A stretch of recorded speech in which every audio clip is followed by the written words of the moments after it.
Welcome to the UEFA.com magazine.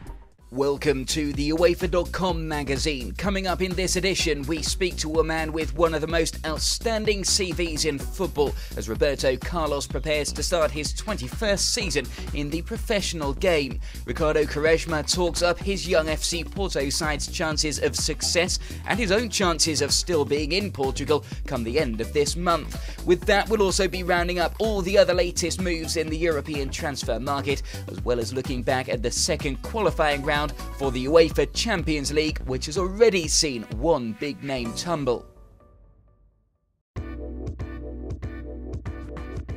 The 35 Brazilian legend Roberto Carlos is in the twilight of his career, but after helping Fenerbahce SK to the third qualifying stage of this year's Champions League, it's clear he maintains the same hunger he had when he started out some 20 years ago. I started in the year 1988 in a very small city in the countryside in the region of Sao Paulo, Araras, and my dream was to become an important football player. I started at 12 years of age and life's gone very quickly up until now.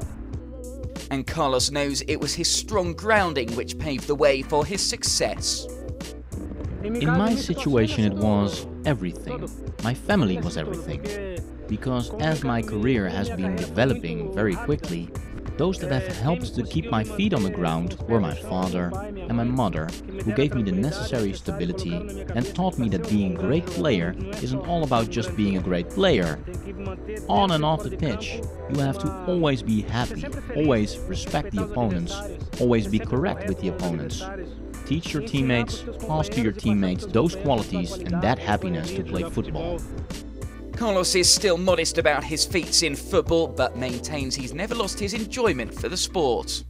I don't think that even now I realize what I've done for football. And until now, I just don't know what I did to get so far. The Brazilian national team, Internazionale, Real Madrid, and now Fenerbahce. Sincerely, I never stopped to think or to say what I did well as a child to get so far in football.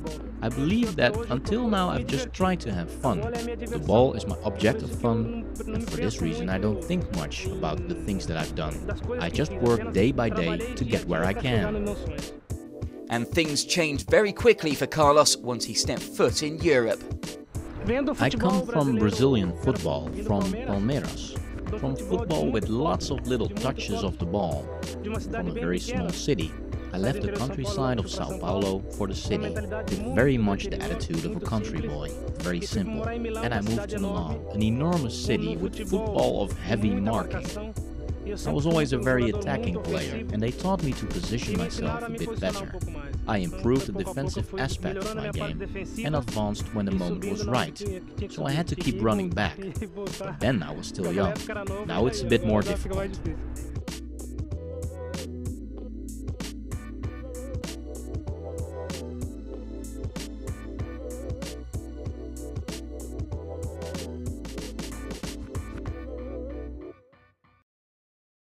FC Porto star Quaresma has long been linked with a move away from Portugal, but has always remained loyal. And he now believes that his young side have the potential to create history at the club. If you take a good look, Porto have a young team, but they're young players with values, and we've shown that we're a great side. Now we need to work more on the pitch, and also believe more in ourselves. We know that we will always come up against very strong teams, and that we'll face some very good players. But I believe that this team is already used to that, and we just need to trust more and believe more in ourselves. While some players admit to being distracted by speculation over their futures, for Quaresma it's something that drives him on.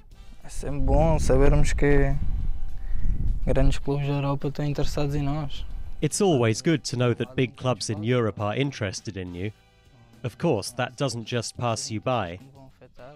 But this kind of news is not something that has an effect on me. And this news is definitely not going to make me think that I've done it all in football and that I'm ready to quit. Far from it.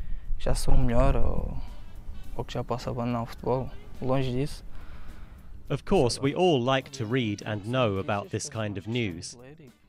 It just gives me more power and will to keep on working and develop myself even more. Although not so far tempted himself, he's seen firsthand how his international teammate Cristiano Ronaldo has blossomed since moving to the English Premier League. I'm happy for Cristiano. He's a player who has grown a lot. Maybe no one ever thought that he would evolve as fast as he did. He's already done things that not many other players have done.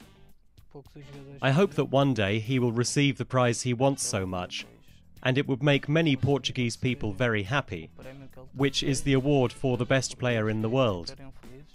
He has the talent for it, and if he continues like he is, I'm sure he'll receive it one day soon. And whilst there are similarities, he believes he's a different player to the Manchester United FC winger, but would relish the opportunity to play against him for his club one day. I don't know. Life has many roads, and I can't say that I won't play against him in the same competition. But I believe that Cristiano and I are different. We both have a different way of playing, even though we both enjoy having the ball at our feet as much as possible. But we're both different. If I get to play against him one day, I will, of course. And I hope my team will win.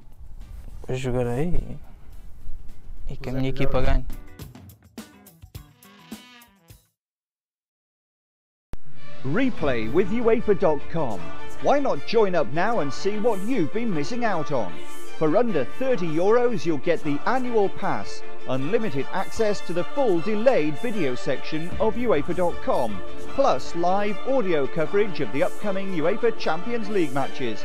Outstanding value, all that for just €29.99. See UEFA.com for details. Now let's round up the latest transfer moves around European football this week.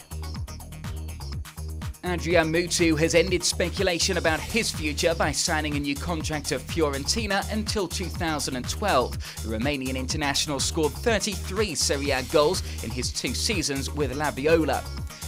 Guimarães moved quickly to sign experienced Portuguese pair Nuno Aziz and Luis Felipe when they were made available by Benfica.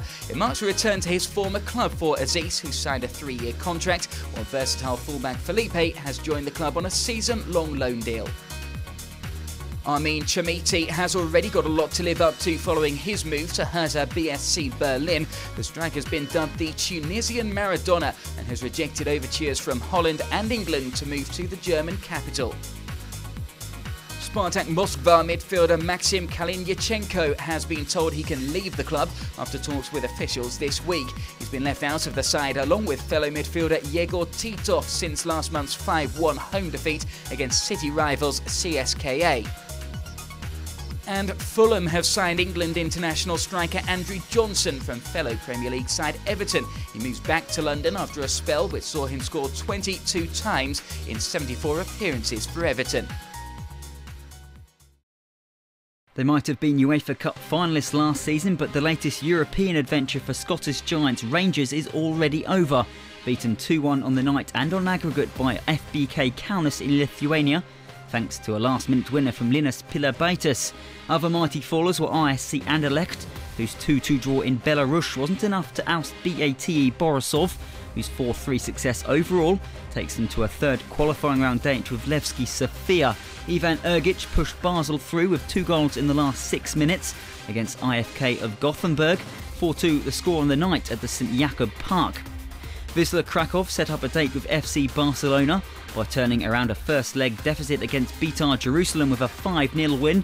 And 4 goals on the night from Semi Centurk takes Luis Aragones and Fenerbahce through to the last round of qualifiers. Last season's quarter-finalists completed a 7-0 aggregate win over MTK Budapest and now square up to Partizan in the next round after the Serbian outfit beat Inter Baku of Azerbaijan 3-1 overall. That's all for this edition. Coming up next time, Lionel Messi talks to us about his comparisons with Argentine legend Diego Maradona. We hear from Juventus FC's director of football, Alessio Secco, and look back at a very special close season meeting between ACF Fiorentina and FC Barcelona. Until then, though, goodbye.